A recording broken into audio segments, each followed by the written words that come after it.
At one time or another during the pandemic, we have all felt isolated and powerless.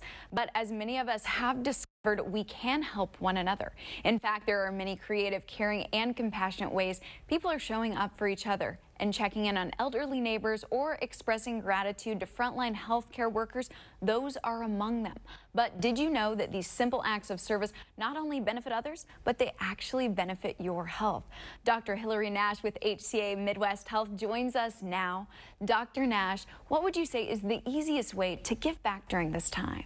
You know, the times in which we find ourselves are kind of fraught with anxiety and fear and division. And so trying to look for ways to kind of change our thinking, to focus in on healthier thought patterns. A big part of that is looking around and figuring out how can we bless people around us and how can we give back to the community around us. You know, we can see people in our neighborhoods, in our workplaces.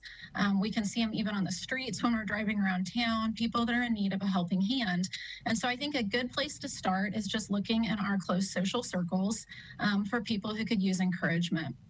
I think even kind of in your neighborhood, looking around for elderly people that would love to have a handmade card or some type of artwork that your child could make, people that we know that are sick, offering to bring them a meal, dropping it off on their front steps so that you're not increasing the risk of any exposure, but you're able to let them know that you are aware of what's going on and you care.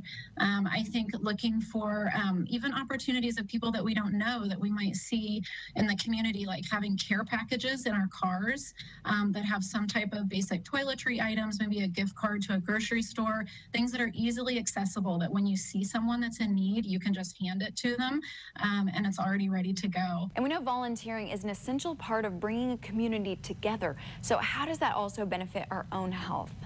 Well, we know that there are all kinds of chemicals and neurotransmitters and different things in our bodies that kind of keep our health in balance and our mental health in balance.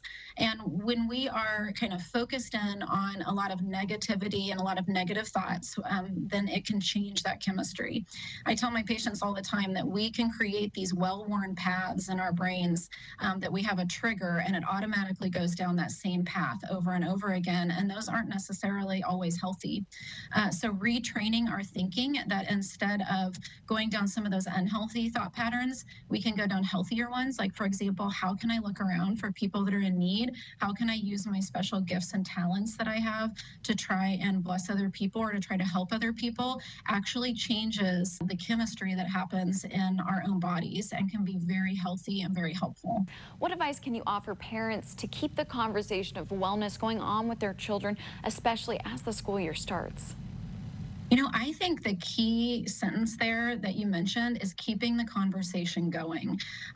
If we are not being intentional about developing significant relationships and authentic relationships with our kids, then the conversation never even gets started. There is lots and lots of data and research about the significance of dinner with families, and screens aren't invited to our dinners at our family. We kind of have a habit that we do this thing called highs and lows. And so we can have everybody go around and everybody goes kind of the highlight of their day and the lowest point in their day. And that way we kind of use, you know, practice makes perfect, continuing to talk about significant things going on in our lives and not just superficial conversations makes a difference in our relationships with our kids.